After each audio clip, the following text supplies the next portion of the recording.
America's first and only daily talk show for and about the Filipinos. We celebrate Pinoy pride here on the show every day, and today is no different. In fact, we have a kababayan pride. He's an up-and-coming Pinoy boxer who's really fighting for our country as well. Siya po si Richie Meprano. Lalaban po siya sa Thursday, October 27th, Filipino Invasion at San Manuel Bingo and Casino. And guess what? Our phone lines are open today. Everybody that calls will not only get a chance to talk to Richie, you will also get a package from San Manuel Bingo and Casino, 2 tickets to the fight, buffet vouchers, and $20 slot plays. Richie, kamusta ka na? Okay lang po. First time mo dito sa Kababayan LA, diba? Opo. Pero I'm so happy that you agreed to be on kasi alam ko, very shy ka daw. Mahihain ka ba? Talaga? Tell us about this coming fight. Ano bang pakiramdam mo dito sa laban mo? Makakalaban mo, taga Mexico, Rodrigo Casillas. Okay. Anong pakiramdam mo? 2 days na lang eh. Lalaban na ka sa isang bukas ng laban eh.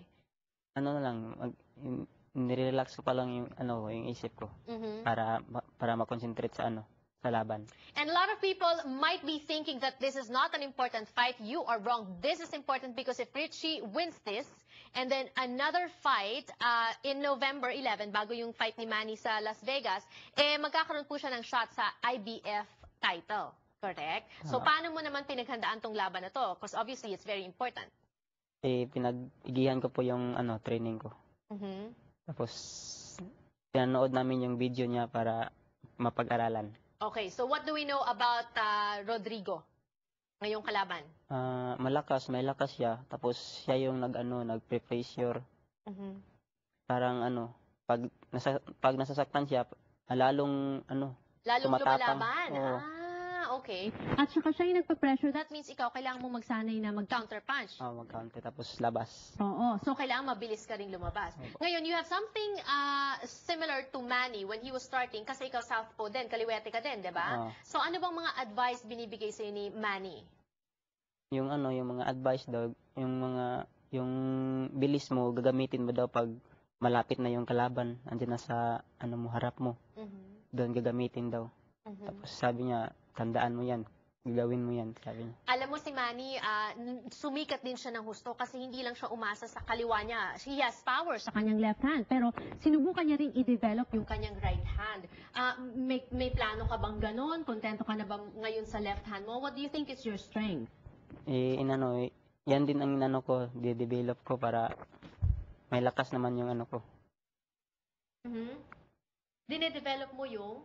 Yung ko.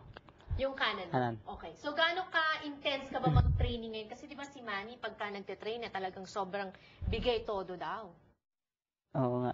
Pero, do you jog with him? Or how do you train?